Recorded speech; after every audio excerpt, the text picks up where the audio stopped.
Okay. Hello, everyone. This is Rachel Rose Lucky, Conversations with LA. And my guest tonight is Dr. Donna Marie. Um, and go ahead and turn your video on. Donna Marie Hey Hunter, everyone. everybody. How's it going? Woo. Wow, it's been a couple of years, Rachel. It's good to see you. Good to see you. 4 to be exact. Yes, Does time fly or what? my emerged sister.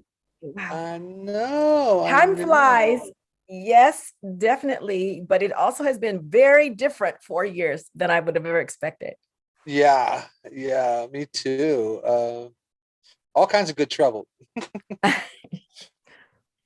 I would Can't definitely say so. can't help myself. Do me a favor, and I, as folks know that have tuned into into my webcast before, I don't prepare anything. This is a conversation, and I just want to just keep it organic Oh, and keep it going. okay. So I haven't even been preparing introductions for people, That's and okay. I don't know if that makes me a terrible person or not, but No, makes you so, authentic. And I think it's okay. I think it's okay. so Do you want me to say a little bit about myself? I was Or going how to did ask you you? to do me a favor and introduce yourself, tell people who you are, what you do, why you do it, and all that kind of good stuff. So thank you again, Rachel, for having me, Rachel Rose, and for the city council district. I'm extremely proud to say that we are Emerge Sisters from Emerge, having gone through our political boot camp years ago. So I am Dr. Donna Marie Hunter. I am an author, a speaker, an advocate. I would say an advocate for special needs. My specialization is definitely in special needs, intellectual and developmental disabilities. I have a daughter who is on the spectrum and she is now 30. And so her birthday was a hard, it was a hard one, but we made it through. Yeah. And one of my books, Women Who Rise, which is on, let me see, on this side, Women Who Rise, if you want to see that one. Women Who Rise, Dr. Donna Marie Hunter. I'm a co-author. And in that book, I talk a little bit about her autism, the diagnosis, and how we, get through that season of acceptance and then helping her to, acclimate, flourish, whatever life is supposed to be for her. Right. In the other book, Women Who Empower, that was just passed a few months ago. In that one, I talk about the empowerment of women, understanding your voice, accepting the fact that you are different and that the differences that for which God has made you, that's your magic. So being a misfit, being somebody that's on the outskirts, being maligned, being mistreated, being misunderstood, that's your magic. Accepting that as your magic and having that be the very thing that you give back to the world and help others. So the empowerment piece. So I'm a woman who rise. I'm a woman on the rise in the sense, and I'm a woman who rise. And I'll tell you what that acronym stands for later, but that's me in a nutshell with 20 years of education experience in K-12, K-22, I should say. And then I'm just an advocate. I advocate on the Hill, and I champion the cause of the underserved and consult. So now that I've left the principalship and I'm doing more speaking and writing, I'm now consulting, so doing professional development for school districts. Awesome. And that was, we talked earlier today, just so folks know, I had somebody scheduled for this evening. Actually, one of our Emerge sisters, Grace Williams. Oh, yay, Dr. Grace. I love Dr. Grace, Grace. yes. But she had something she couldn't get out of at the last minute. And so you happened to call me back late this afternoon. And I don't know where you were. I couldn't make out, but it was. I was at Costco. That's my other friend, Costco. You're the Miss Costco. I love Costco. And so yeah, you were breaking up on the phone and trying to talk. So you and I haven't had a conversation in quite some time. And That's so amazing. this will be interesting. I have no idea what you've been up to. You have no idea what I've been up to. Okay. So We'll go we'll have for it. some fun this evening. Yeah. One of the things that caught my eye was you having been a past principal Mhm. of an elementary school, right? Yes. And so, I think a lot of, and you do consulting work for schools K-12. and school Right. districts. Yeah. And so um, I think what's on everybody's mind, and maybe we should, kick it off with this is, uh, with COVID hopefully winding down Mhm. as more people get vaccinated. Please, everybody, go get your vaccinations. I'm getting my second shot on Wednesday. Yay. Um, so, you know, how do you feel Mhm. about, schools looking at reopening? Should they maybe, I've been reading things, different things, Both ways. Right. yeah, both ways. Some people are like, well, maybe we should wait till fall. It's already late enough in the spring semester, that kind of thing. So I just thought, if you wanted to, To what would be chime in? your take? Yes, I would Yeah, love to. Yeah, I would love to, Rachel. And thank you for asking that question. As a K, and I was TK, so that's transitional kindergarten through fifth grade. So I've been a principal at that level. I've been a middle school assistant principal. I've been a high school principal and a high school counselor. So you were the assistant principal. I was an assistant at a middle You were school the one level. that everybody went to when they got in trouble. You got it. I watch out for And you. I didn't have a I gotta watch problem my with mouth. making sure that they understood I'm here for discipline. You need discipline, I will hand it over to you in a nice way, but I was Yeah, always fair. I'll be yeah, honest with it's you. fair. But you did get a detention. You will get a detention. And especially if you are doing something you're not supposed to do. I was a stickler for that. So they Sorry, I could rely interrupted you. upon me. I was trustworthy that if they did what they said they were going to do, I did exactly what I said I would Sure. do, and those teachers as well. So I was that person. So I've been at all. I'm actually an anomaly because in most of people in education they specialize in one area. So I have all of the areas, and I went backwards. So I started at the high school and went backwards. So I was high school as a counselor, middle school as an AP, and then elementary principal, back up to high school as an alternative ed principal. Wow. So alternative ed and adult ed. So I've had the gamut, and I'm grateful for your question. So if I were to look at it, and I am looking at it, and also remember the portion of me that I'm a parent. So Right. I can say from a heart space, this is, sometimes you have to kind of weigh it out. But I would say this with what most of the districts are doing and looking at, Los Angeles, they're trying to transition in, separating kids, giving them, make sure they have the distancing, making sure that they are taking temperatures prior to going in. This is me. Now, this is me talking as a mom. This is also me talking as an educator and an advocate. Remember that. I'm saying the sooner you can transition back into a new, better, not or a new normal, whatever you want to call it, that's better. Because we're seeing a lot of the mental health and the emotional health and all of that has waned on kids, and what they were used to as far as being in the classroom, being around their friends and what have you. So if it's possible, and you can let your child go to school 1 or 2 days a week, if you have, or do kind of a hybrid, do some on the internet, do online, and then do some in person, as long as you feel that they're taking the precautions. The classrooms are being cleaned once a day, because you don't want to make sure that you don't clean them 2 or 3 times a day, but making sure kids are using their wipes and having best practices. I think you transition in, you do it safely, you do it methodically, and you make sure that you have, I would say, support. Also, and this is one thing I really do, I advocate for. So Rachel, you have to tell me if I'm not supposed to tell you, not supposed to say this. I advocate for vaccinations. So I'm saying also for the parents, go get vaccinated as well, so that your children are not exposed to you out in the workplace, coming home, or you're at Costco, wherever you are shopping and doing something, and then you bring something home to them. So I advocate for the parents getting vaccinated while we can. And since it's open to everyone, get vaccinated so you also can keep your kids safe.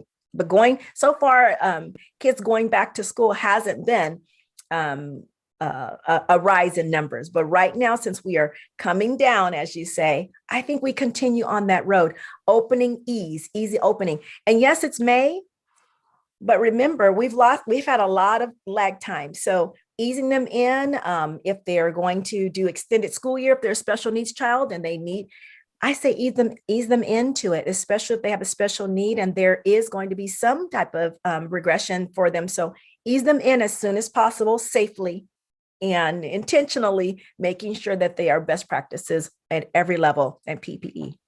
Do you find that the kids are responding well to using the wipes and making sure they're masks? And I mean, especially the real little ones, do they kind of get an idea of, I think the parents are doing a great job. I do. The parents are doing a great job. They're modeling it. And when the kids see their parents and mommy's wiping down the counters or, giving them a little bit of hand sanitizer or what have you, it's everything we've always done anyways. When before we ate, we would wash our hands, right. or before we, went out. Well, my mom was always hand sanitizer. No, we didn't have it. That was my mom. Well, like some parents are modeling. How about that? Some parents are modeling. They're modeling it. So those kids are not as anxious about it because they're watching their parents do it every day. And when you normalize it for them, they'll acclimate. They'll do it. They'll do it because you're doing it. And if you're not making a big deal out of having to have a mask, your kids won't. Right. They usually do what you do. They love who you love. So if you're doing it as a parent, they will usually follow suit. And they are you. And also remember, when you're that age, those sweethearts, our kids are sweeties, just sweeties at that age, TK, transitional kinder through 5th grade. They follow the rules. That's not the child that you're concerned as much as, I'll say, the discipline usually is when we get our own mind and we're in high school or what have you. But those children, they want to do their best. They want to come to school. So if they want to, I say we support them and we teach them how to do it. And we love on them the best way that we can. I know we can't do a lot of hugging and touching, but we ease them in and give them a lot of breathing techniques and show them how to acclimate back into their classrooms. That's awesome. No, that makes me feel a lot better. I mean, I don't personally have children, but and so I kind of feel like all of the world's children are my children. Yeah. You feel that heart of compassion for them. They're having a hard time.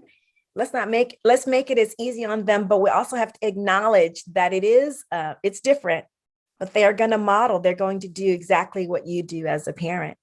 Right. And also what they see other people out, at the grocery store and, just everybody around. So, if they're seeing people who are refusing to wear masks and things like that, I think we're pretty good here in California about those kinds of things. But I wonder, how the kids in like red states, how I say the same. Most kids will follow their parents. The information, they'll usually follow the lead. So wherever you see that, you'll see a little bit more of it. But what if the parent is one of those anti-masker, anti-vaxxers? And then remember, the child is still they're going to be succumb to their parent. So what we can do is focus on all those that want it and making sure they get it. Because if enough of us get vaccinated, it's kind of like the measles. When we have to vaccinate as many people as we can, as making sure that we get ahead of it, so that those that are not vaccinated also, there's a small percentage, and I know that percentage went up lately, but we want to do our best to get it to focus on who we can get the vaccine to, and making sure that it gets into those underrepresented areas where folks really need it. And in the poor areas and the underserved areas, that's where the vaccines are needed, and making sure those folks have access and get to those spots where they can get vaccinated. that kind of like is my thing. It's like, okay, I know that there's going to be always some outliers. There's going to be some people over here, but those that want it and those that can, let's get them. Let's literally wave the flag, wave the banner to get them vaccinated, and I was remove the also, barriers. Remove the barriers for folks with regards to getting vaccinated. I don't know if you had this, but even if you went to one of the drugstores or the pharmacies, they're asking you sometimes they're asking you for your insurance and all that. And I said, hold on a minute. yeah, I don't think you're supposed to ask me for that. I thought this was something that was being offered, and it was paid through the government. And they said, yes, but if you have insurance, we're going to bill it. I said, I think you want to let's not say that. They don't know who you are. I was like, I don't think you want to say that. Just make sure I get the vaccination and give me my little card. And here's my daughter too. right. But you have making sure we remove those barriers, and folks don't add anything to it. Give the folks the vaccination. It's offered to you freely give it. What was I thinking?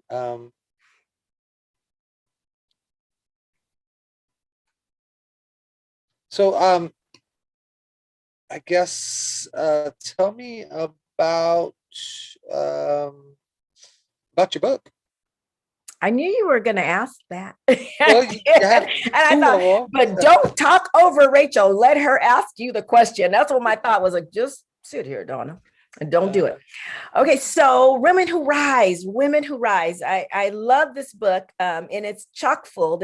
It's 30 authors. So I am a co-author. So I want to make sure I don't tell you, oh, it's my mind. It's a book, and it's a compilation of stories about women who have gone through different areas in their lives where they've had to rise. And rise for me is not what rising is for someone else. And I use an acronym in the book that I talk of rising. And also I use an acronym of repair, because in my story with regards to my daughter, I just had a dream. I had a dream of a daughter and what we would do. And we would I just had a dream, and I had an idea. And sometimes when we have to come full circle to see that what we had in mind isn't always what God has in mind or what we had in mind, you have to have a portion where you can release and accept. So in Women Who Rise, I tell that story about our daughter. I talk about how devastating it was, year after year, to go to the doctors and she's still not talking. She's still not potty trained. She's still not able to do what all of the other children her age can do. And then I talk about the biggest thing I talk about. I don't say the biggest thing, but one of the things I talk about, and I also talked about it in our documentary, Colored My Mind. I talked about the fact that I had a wedding dress, and I always dreamt that my daughter would wear my wedding dress. And one day, when I think after several conversations with her psychiatrist, her psychologist, and you're just at that low sometimes where you just like, this is just not getting better. And Alex's behavior and the potty training and the smearing, and just she couldn't manage life. And it wasn't her fault. This is just part of the diagnosis. And I remember coming home, we were getting ready to move. And I remember coming home and my wedding dress was in the closet. And for whatever reason, I kept avoiding it. I would walk in there, take a box or whatever. We were moving. I waited until almost the very end, and I couldn't take my wedding dress. I literally, I couldn't give it away, and I couldn't take it with me. And so I left it. I just walked away from my dress. And it was that point where I had to let it go. And so I talk about the part of sometimes there has to be a release, the release of a dream. Sometimes a dream that you have to lay it down. And I talk about the release. You have to have a cognitive point where you got to let something go. So I talk about repairing the breach, repairing the brokenness of our souls so that we can move forward in life. So I talk about the repair, the release. I talk about entreat. So release is, everybody uses acrostics. I use it. So the first thing is the release, taking that thing and saying, I have to let it go. And for me, it was letting that wedding dress go, but it was also a cognitive mental thing where I had to say, this dream is not what I thought it was going to be. I'm going to have to let go of something. And then entreat, I say, entreat your higher power. I entreat God, and I prayed to help me with the portion that I couldn't do. Because there's almost so much mind in your mind that you can do. And then I said, okay, I got to pray. I got to do something to help me with the portion that I can't. And then P, the REP. P is the petition part of it. I think there's a therapeutic side of writing something down. So you've got to write it out, write it down. If you have some disappointments or what have you, everybody knows, pretty much that this is something that I had a dream for. So write it out. And then I have A, REPA. A is action. What actionable steps will I do to repair? Or, what can I do? What is the action associated with? Am I going to go get a counselor? Which I did. Make sure I got counseling. Make sure I got support for Alex. And then I was intentional about not only my growth and my acceptance, but also intentionally finding support and help for her. And then I put the R is the last part is the restorative process, is to, once you've gone through the part of releasing something or entreating, petitioning, action, intentional, the R I say is the restore. Because what you have to do as you've been restored, you go out and you help others. So part of what I do in speaking, part of what I do in professional development and coaching is to help others repair if they've had a breach or a brokenness or a very big disappointment in their lives. And then I tell them, let's pivot to the rise. Let's pivot to the rise and get you on your way to moving forward in your life. Does that make sense to you? That makes a whole lot of sense to me. One of the books early in, I guess I was in my probably early 20s, that really changed my whole brain and my whole outlook, my whole world view, is the Handbook to Higher Consciousness. I don't know if you've had a chance I to haven't, but read that's that. okay. And in it, it describes the three lowest levels of consciousness: power, sensation, security, sensation, and power. And in there are 12 pathways to higher consciousness.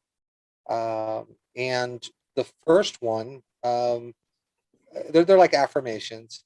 The first one I memorized, and after I memorized it, for 2 weeks I smiled constantly. And it was about release. It was about letting go. And it goes like this, if I may.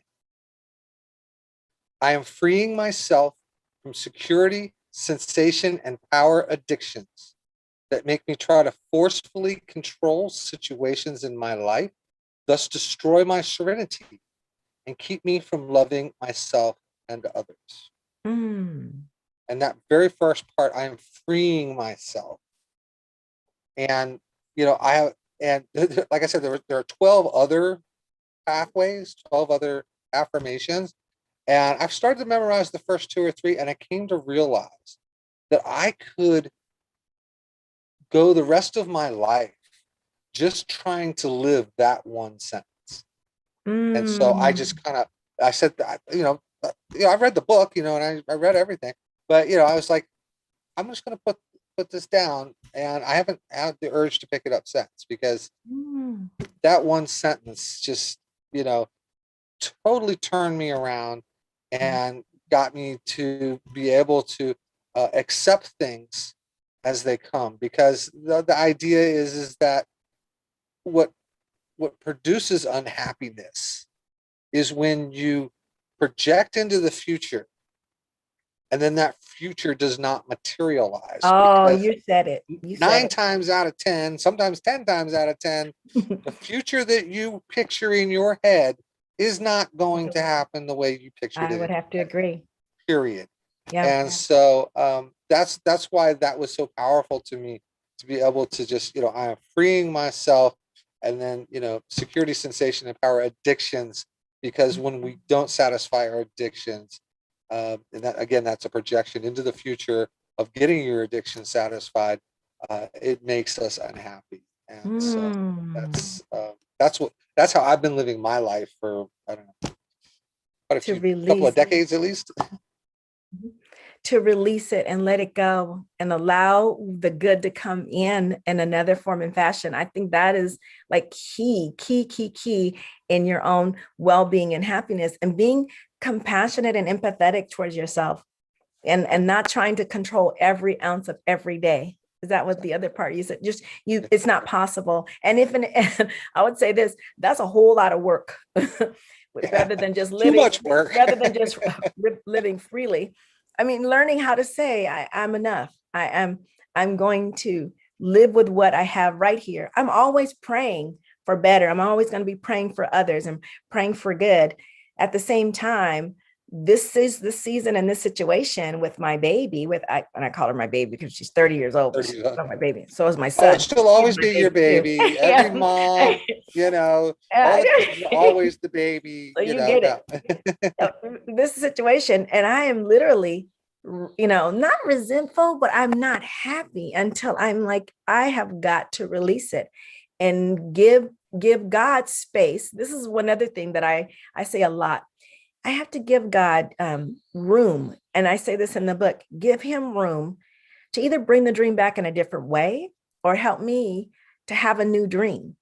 And one of the things that has come from have a child with autism, or having a child that has a special need, or not having the dream materialize the way you want it. That's part of what you were saying with the release, is that I see the dream differently. I never thought that I would be the one out speaking and teaching and talking about this and how we can impact others by just being accepting of ourselves, releasing those old beliefs and all of that negative, unserving beliefs that we have about ourselves, and how we can propel forward if we will just accept that perhaps what we thought or what we desired or what we said we wanted, maybe God has a better plan for us. Maybe he has an ulterior motive to get us out of ourselves. And I will say it's been one of the biggest healers for me is allowing the dream to just be what it's going to be and allow her to teach me, because I'm humbled every single day. I had girlfriends over this weekend,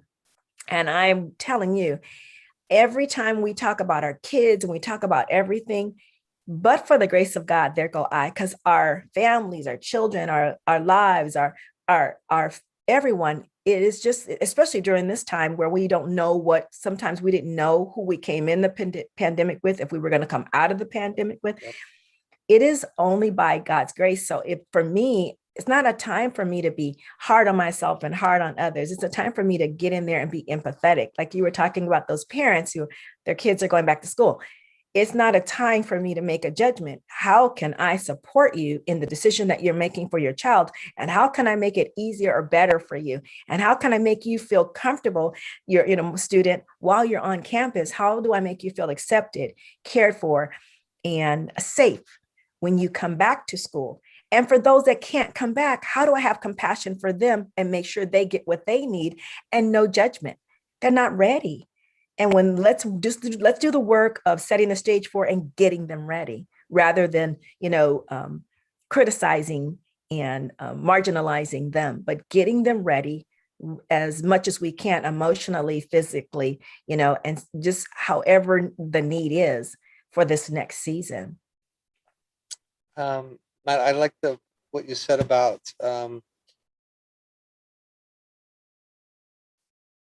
basically, asking what do you need from me to help you realize your expectations, or the path that you're trying to be on.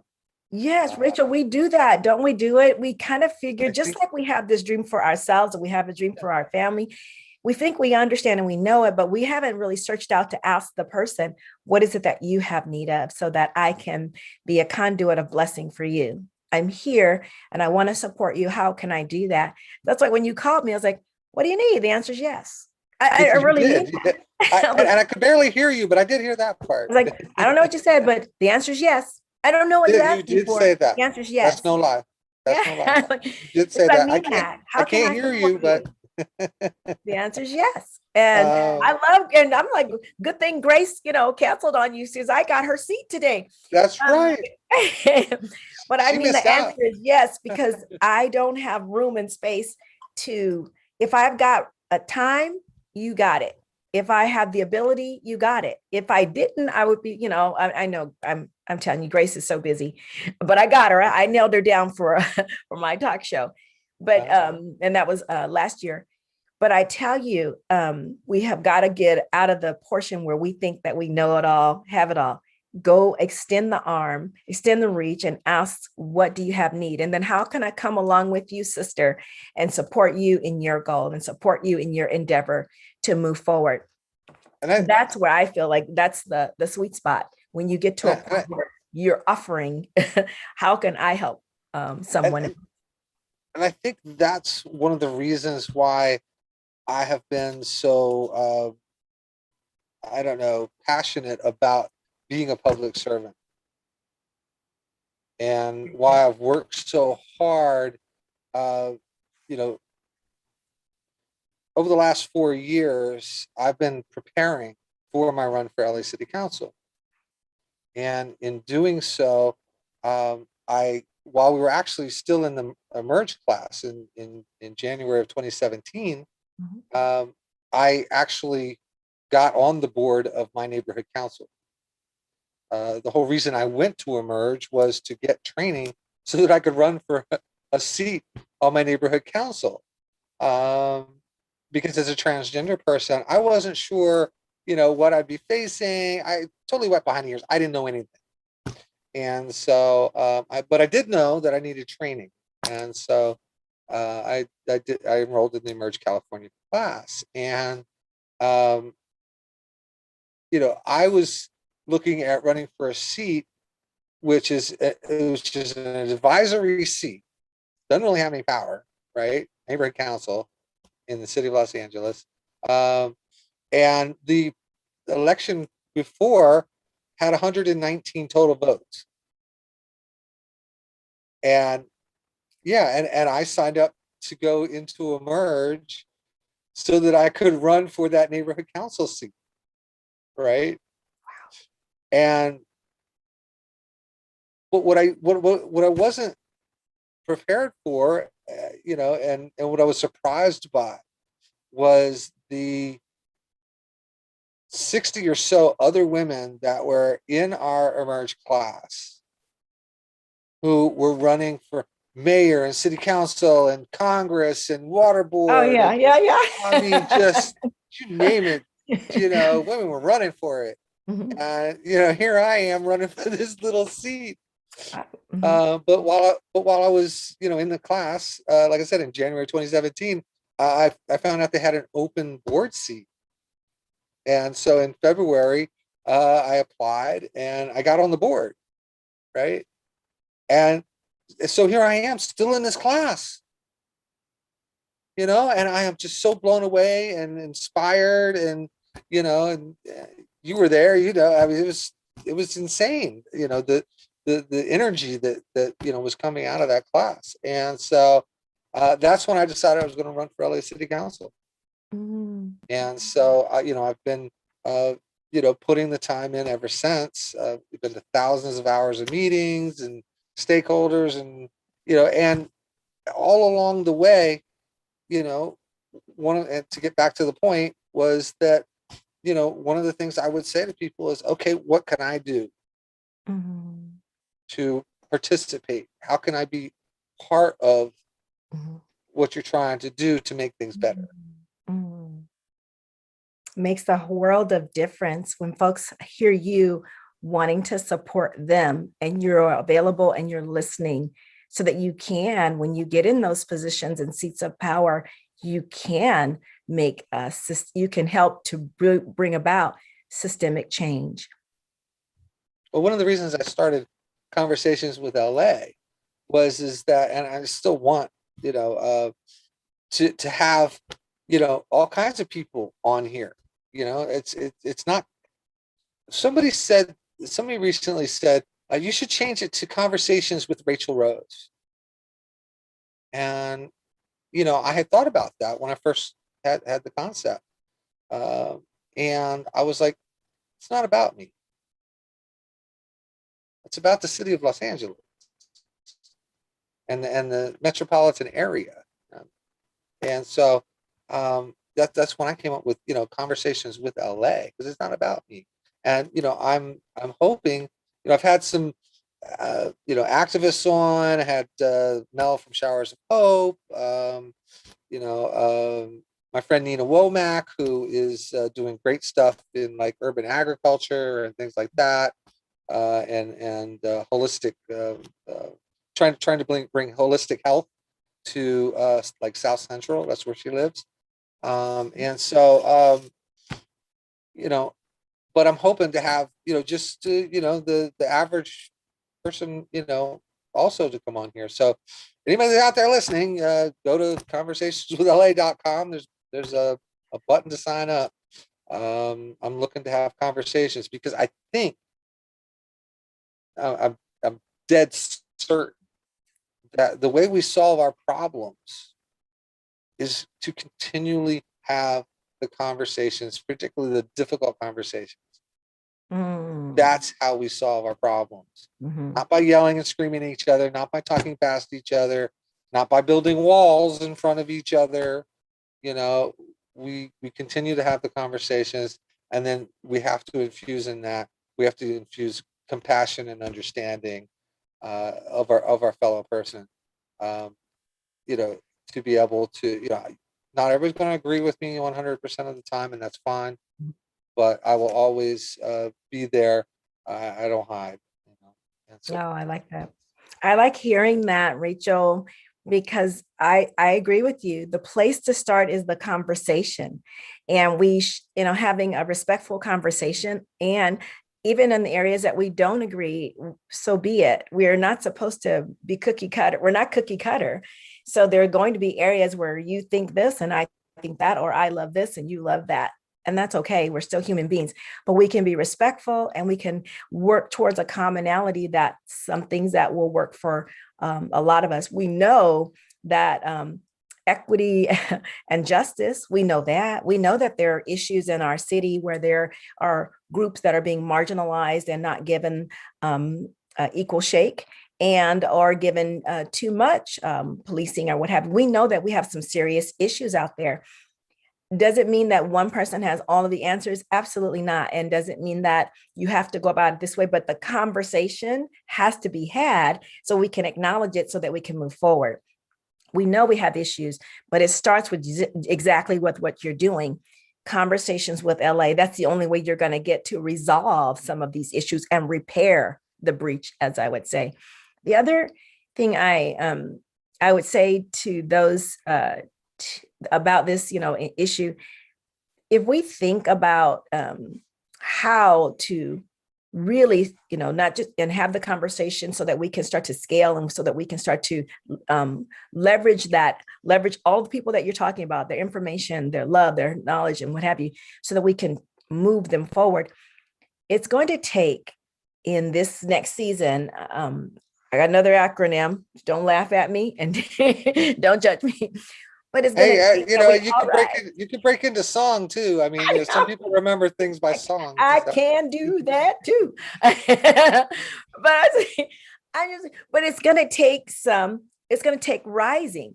And so I say, the way you rise, we've got to be a resilient people. We've gone through a huge, LA's gone through quite a bit. We've gone through, the cities have gone through quite a bit. We've got to be resilient. We are resilient. So in our resiliency, literally acknowledging that so that we can move forward. And then I tell you, intentionally going for the underrepresented and listening to their voices and hearing them.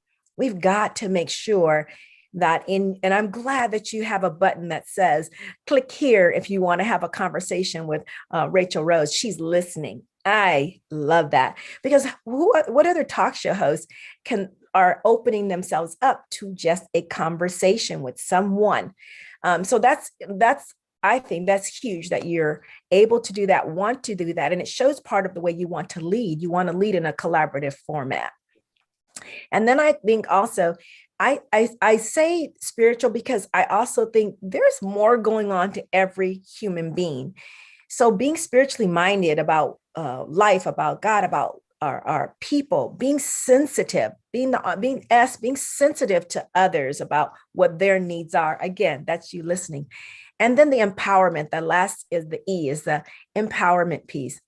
We empower them when we listen. I love, you said conversation. We listen and then we implement at least a piece of what they're saying. Because if folks have come to the table and they've put their cards down and they put their thoughts down, it behooves us, those who are in, seeking powerful seats or seeking to be influential in the community, to listen and implement what folks have said that they would like to see. And I think the swelling of information that you gather from all of these conversations will lend to that. It lends to it because you're getting the voice of the people because you want to represent the people. The point, like you said, there's no need to have the Rachel Rose show. And don't get me wrong, for this time in this season, Conversations with LA is going to help you much more because you want to know what they're saying and you want them to know who you are. So I actually like your title, and I think it's more appealing to your constituency because at the end of the day, it's wonderful. I mean, and someday you'll say Conversations with the council. I don't know, but Yeah, at least you know folks are hearing you. I think you chose well. I think you chose wisely. Thanks. Yeah. The word empower has always, I can't say troubled me, but hasn't always sat right with me. Okay. And the reason I say that is that I don't feel like I need to empower people. People have the power within them already. I agree with that. What I need to do as a leader, to the best of my ability, is to inspire people to use that power. I would agree. I absolutely agree with you. But I will say this, as a young Black girl, I didn't know. I'm just being honest. Didn't know you had the power. Did not know that. Yeah. So even empowered to look inside or, I didn't know. I'm just being honest with you. And growing up in the streets of, growing up in Los Angeles County, and then in Carson, California, Carsonites, if you're out there, you just don't know. So just that lack of knowledge and lack of understanding and knowing you're powered. So for me, it's like empowered just means at least your eyes are now open. I have something to give. I have something that I can offer. And I didn't even know, even if it's just your intellect, if it's your intellect, if it's your voice, not knowing, that's, what they say, that it's the lack of knowledge that kills. It's the lack of.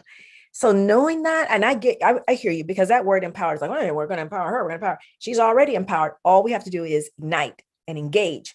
But I couldn't engage because I didn't even understand or knew what my power was. So for me, empowerment was opening first my eyes to see, oh, like you said, like you've already said, actually, Rachel, I'm already empowered. I am. That was empowering to me. For somebody to say that, right. Donna, you already have the power. Yeah. But I didn't know that. So that was empowered. That's enlightening and empowering to me that, oh, I've got a voice. I can say something. I do something and people will listen. Absolutely. And then engage it. And then that's why I say go back unto the least of these and the disabled community, making sure they feel the empowerment that they have voice. Exactly what you're saying. They just don't know because folks haven't been listening all of this time, and they're unto the least. So you've got all of these different demographics and they've got all of these advocates, but when it comes to the developmental and intellectually disadvantaged or disabled, they rarely have a seat at the table because nobody's listening. Because if somebody rolls in a wheelchair, some of the assumptions are, oh, they may not know what. Absolutely, their brain is still working here. They have a brain. Just because something is wrong with something's gone awry with their legs doesn't mean that they're not intellectually astute and can't hold a conversation. They have a voice. Empower them, get them a seat at the table so that they can express what they need to express to advocate for folks that are like them and with other disabilities. So thank you for saying that. I agree with you. Um, and that was something else I wanted to touch on. First of all, somebody used the words differently abled Right. 3 or 4 weeks ago, and that was the first time I had heard that, and Right. I was like, I like that. I like that a Mhm. lot. Um, Differently able. I like it. differently abled. The other one Um, that's used a lot is neurodiversity. So neurodiversity. Yes, I have heard that. neurodiversity. Yeah. Yes. One of the things that I got involved in uh, about, I might have been involved, just getting involved when I went to emerge. So I think it's been 4 or 5 years. Is right now I'm vice chair of a regional community advisory committee for LA Care Health Plan. And I got involved with that because I was having some issues getting transgender transition services and things like that. And so I had to go. I had to go up in there and make a stink, um, and I've been making a stink ever since. But it's that good trouble. But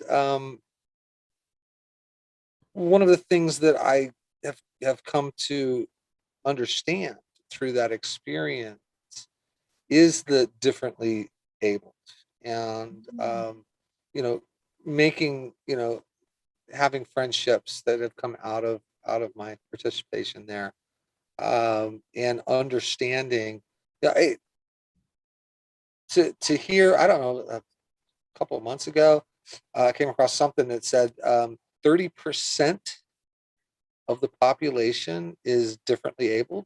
Yeah. Mhm. One in eight. 30%. Yeah. Yeah. One That in means you eight. line up you Four. line up 10 people, Mm-hmm. and at least three and a third of them. Mm-hmm. I know cutting people in thirds is probably kind of ugly, Yeah. but but you know, and that was just like, and then you think about, well, think about, we have 300 and some odd 330 million people in the United States, right? And if a third Mhm. are differently abled, Yeah. that's 100 million People. people. Yeah. And they're not always being listened to. And And you can't always tell, like my friend who actually did a podcast with me for this show, um, uh, Andrea, and she has epilepsy, Mhm. you know, and when she's obviously not in an epileptic fit, you wouldn't know. Right. She looks perfectly able, you know, and so it's just through that experience, I really had my eyes, Open. open to all of that, where I think, like, I was never a type of person to, like, be disparaging towards anybody, but it wasn't in the forefront of my Of my awareness. mind. Yes. you So know yeah.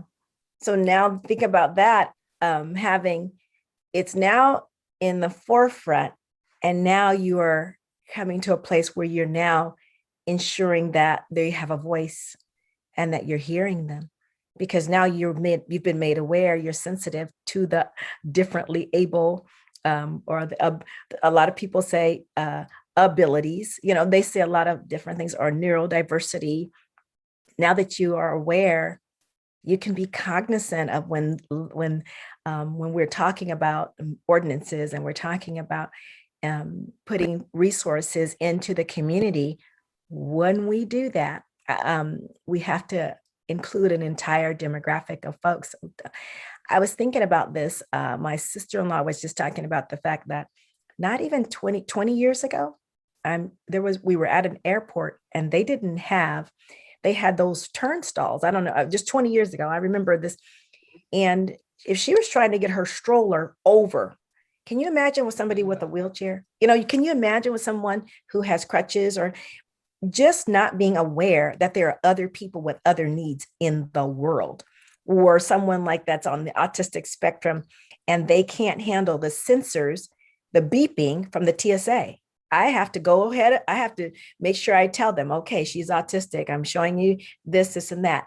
And it depends. Now they're much better. TSA is much better because there's been a lot of advocacy, and also airlines are much better. But the first time I flew with Alex, the TSA folks were so rude and so mean to me. I don't know what they thought I was, it's my daughter.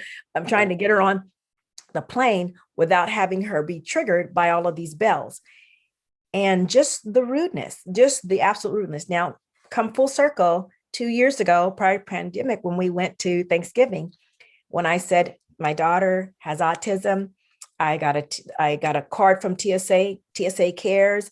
I was wished right through, not a problem. But it was 15 years between those two times, those two travels, that we've had to at least give way to starting to listen and to have those conversations, and to have folks like yourself, Rachel, who have a sensitivity towards otherly abled or other able folks, so that they can get a seat, and that we are hearing and listening and caring about them, caring about their housing, caring about the fact that they're unemployed. We have to care about all of the folks that we represent. And that kind of dives into, something that is on, I think, everyone's minds. I think it was a poll recently done here in Los Angeles. I forget who did it, about, actually, I think it was the AIDS Health Foundation. And, what is the number one issue in Los Angeles? Oh, hello. You can't drive Housing and down the street. homelessness. Mm-hmm. Housing and It's homelessness. devastating. It's devastating. And if you look at the percentage of those folks who are special needs, That's or what I was mental getting health at. issues, it Yeah. is devastating. It's devastating. And so when So, we need folks in office and on council who are listening and so, who are advocating and making sure that we've got to do better, we've got to do more, and we've got to have support and resources for those. so what do you think of this idea? Within the 13th district, I want to either find an existing structure, or just so people that don't know, I did architecture for almost 20 years before I moved out here to work on movie sets. So, I kind of know what I'm talking about. But I want to find a structure or build one, to be a municipal mental health and drug addiction facility. That I has mean, all of the, yeah. Mhm. I'm talking, Mhm. full facility, like a hospital, Mhm. is a facility, you know what I mean? And Yeah. then after that, then hopefully then satellite clinics throughout the city, Mhm. so that we can start Mhm. getting people the treatment and the care they need. Yeah. And that Because would probably take care of, if we could really make it robust, program, that would probably take care of, you know 30-40% of the people now living on our streets yeah, you see, to within the me, state. that's a great start. And also the fact that we have so many private entities that can get around some of the bureaucracy to get it done as well. So working with some of the private entities as well as the governmental entities to build. And then, as you said, I love the satellites because you've got to have them. Folks will go in, but they're going to go back to what they had unless there is a program or something that's going to help them. And they've got to be able to get back to their therapist, get back to their doctor, get back to their coach, so that they can be, encouraged, motivated, helped, whatever medications, all of the things that they have need of. And Yeah. we can use the satellites that you could be working with some that all clinics that already exist. So you have the clinics already existing. You just have to equip them, making sure that they get the resources to support these folks that have you brought them in to rehabilitate or to make sure that they get what they need in the larger setting. But when it comes to the day-to-day living, they don't have anyone to help them with that. That's why when they relapse, it's because That infrastructure was great to get them clean for a moment, but there's Yeah. got to be a sustaining, something underlining to sustain them when they're progressing. And that's anyone that has had therapy or a counselor. They may have it intensely for a season and then they continue to do checkups and check-ins. It always encourages and helps them to continue along their way. So, excellent ideas of just supporting and getting something done with regards to the huge issue of homelessness. And every time I think about it, I think about the fact that it's an individual. And if I were not with my daughter, she would be homeless. She's not cognitively able. She's like your friend, I think you said her name was Andrea, who has epilepsy. She has a lot of things going on that mean that give way to the fact that she's not able to work a job cognitively, emotionally and mentally. She's not able to work. So she needs some type of assistance. The assistance that she's going to get is not going to yield her the ability to live in a place. No. Even if she's on social security. SSI is not going to, Like five, doesn't pay six, for or squat. $700, right? And It then what it do doesn't you pay do? for anything. Yeah, exactly. So the home entity and then the support as well, so that folks can not only, get off the streets, but stay and also flourish and become contributing members if they're capable of doing that. And not everybody is going to have that ability. They're going to need some help and support for all of those areas. I know I talk, so I just want to make sure I'm a good listener for you as well. No, that's fine. No, I think we're doing pretty good FaceTime wise, as they say in the industry. No, I mean, part of it's part of my vision statement on my website for my campaign. Is to bring down social and economic barriers. Whether we're talking about reformative justice and things like that. That's another offshoot of what we were just talking about, reformative justice, where punitive justice it doesn't work. Doesn't work. It's not justice. It's not Especially justice. It's not justice if everybody that's getting that justice, getting that punitive, is not. They're all the same color. Are there people of color? That's not justice. No, and it's to me, it's again, it's like with the mental health institution, the facility, um, it's all about helping. When I've seen a couple of those reality shows. They show the inside of a prison, the room, and where they're just all there together. I don't see one book. I see no access to information. I see nothing. I see nothing but just locking people up and just letting them revert to their what seemed to me devices, watching to their baser instincts. And it's all and it would happen to me too if I was put in that situation where it's just survival mode.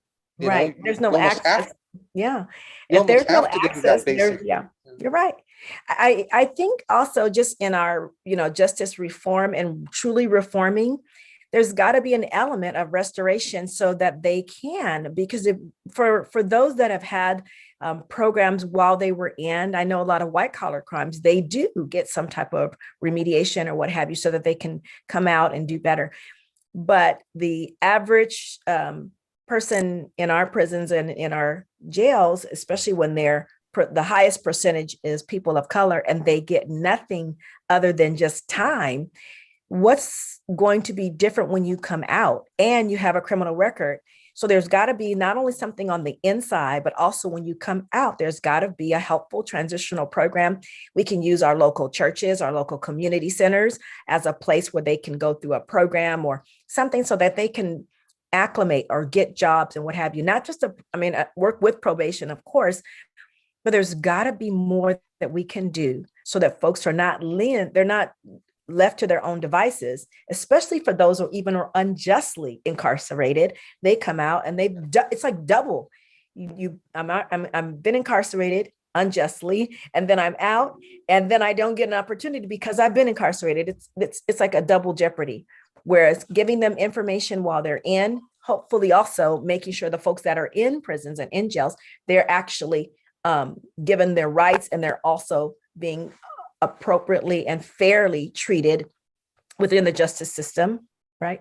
And making sure that we have folks that have done something, that are in there, not just because they were in the wrong area and they had a flat tire and they pulled over and they are all of a sudden in jail for a minor traffic violation or what have you. But once they are in, making sure they have access to programs that we know will help them to make better decisions and what have you. And then transition programs. That is the key. When you look at most of the churches that run programs, the key to making sure that folks don't go back, I think Kamala Harris in her book talked a lot about the program that they put together in the Bay Area with regards to making sure when folks got out, they had a program, they had a coach or what have you, so that they didn't go back. And they had a really high percentage of those that could go into society and be contributing members, but they had to have a catch. They had to have a net to catch them when they came out, so that they didn't go right back into the neighborhood and do things that they felt they needed to do in order to just live. No, absolutely. I agree 100%. I don't know that we should always leave it to nonprofits and churches and things like that to do this. And, you're right. And I also think that, we need to start before they get out, I agree. and so, that's something that I would, try to push for once in office. The other thing is, you're given, you do something wrong, you get caught, you go to court, and I'm not talking about the unjustly accused, but you actually did the crime, you got caught, and you go to court, you have your day in court, and you get sentenced. You serve your sentence. To me, that should be the end of it. I don't think you should have a record. That's interesting. I don't, because you've served your time, you have paid your debt to society. But having a record following you into civilian life, back into society, is, to me, an extension of that sentence. I hear you. Now, clearly, I was a victim of pedophilia myself. So anyone that, gets on like the sex registration, definitely, we need to keep track of certain folks that are the high level crimes. But, if you're, B&E or, something like that, or definitely like non-violent crimes. Yeah, it's just, again, we're having a conversation. Not sure. That's your thought. Hey, you get it. I am not, that's not my area of expertise. The one thing I would say, the only thing I would add to that is backing it all the way up to the fact that our African-American and our Latino families or individuals, they get longer sentences, they get harsher sentences for the same crime. So the justice system itself doesn't lend. It has to be redone, reformation at the very grassroots, at the very foundation, because 90% of those folks that are even before a judge, or 70% of them are people of color. How is it that if all of these crimes are only being committed by the minorities, that can't be? So something there with the policing and the things that we do or don't do to ensure that the people that do commit crimes, and every race does, how is it that these folks are getting such a unfair shake. And then, as you said, you're punished the rest of your life for something that you've served your time for. So that's definitely something to look at. I appreciate you even bringing that up and advocating. I was watching something, actually it was a few days ago. And again, I don't remember what it was, but somebody brought that point up that, that the record follows you around it, but you've already served your time. Time. You Right. should be let go and have your freedom back. I agree. You served, I definitely see there's some flaws here. I yeah. think there's a, well, I don't know. We'll get deep in. It's like I see quite a few flaws. I do. It's like, how is it that the person that's acquitted is gone and they're out of prison or out of jail, but the person who made a deal prior to the acquitting of the other person is still in prison? If the Trump, if the if the charges were dropped on the person who committed the crime, the person who was a witness, or they should both be dropped. So there's so many things about our justice system that's lacking equity and making no sense to me. Not an expert. That's not my level of expertise. Yeah, So me I'll take your comments to me. I don't get it. I don't understand it. But my doctorate is in intellectual and developmental disabilities, not in criminal justice. I just happen to see as part of our societal norms. And I see it also in the area of people with disabilities and special needs. 30% of your people that are incarcerated have special needs. There's got to be something awry about that. And what are we doing to help those folks that are in get out and get on with their lives? Or prior to, we talk about the pipeline to prison, the prison pipeline. It's in the third grade, making sure as an elementary principal, those kids can read, making sure that kids in underrepresented communities and in the Latino and the African American communities, they have access to early interventions, early access to care, early access to preschools and TK, so that they are ahead of the game, or at least on par with the rest of the community in learning how to read. If a child cannot read by the third grade, they're usually going to be left behind, or they're saying there is a definite correlation. Well, we know there is. The data shows that. If that is true, we can back it all the way up to education and having equity in education and ensuring that folks in communities of color and all of those communities that are not getting what they have need of, we can work in that area, working backwards in the school system to ensure that our kids are getting what they need, so that there isn't so much of a propensity or a higher probability of them going into prison or into the prison system. I know we could talk forever, but I know it's time. But thank you, Rachel. Thank you for having me. Yeah, I just wanted to respond to that last thing, and then we can wrap it up. Being able to read, then also the things that you do read,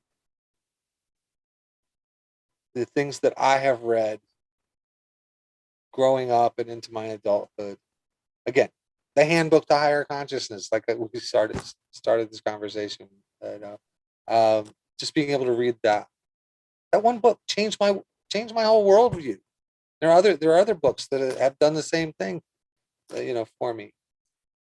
And so, that gift of making sure that by the time you're in third grade, that you can read. That's a gift. Be my champion. You'd be my champion. Unfortunately, the city hall, the city of Los Angeles, the city hall doesn't have much to say to LAUSD, but I certainly am willing to rise to the occasion and champion.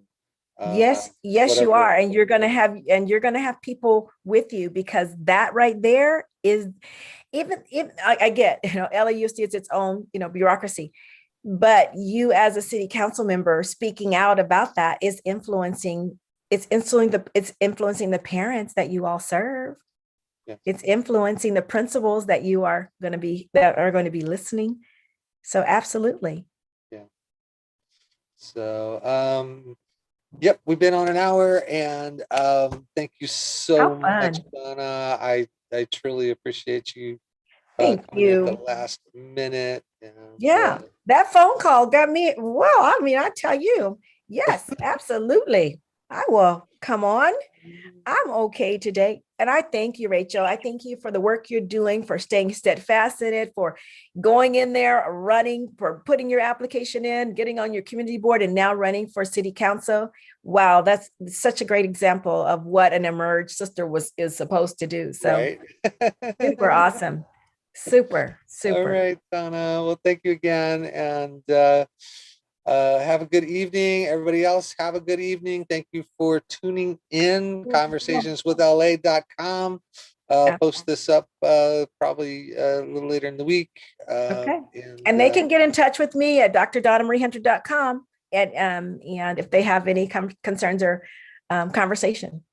and check out our books. Yep. Check out my book, Women Who Rise. Thank Yeah. you. Thank you, All right. Rachel.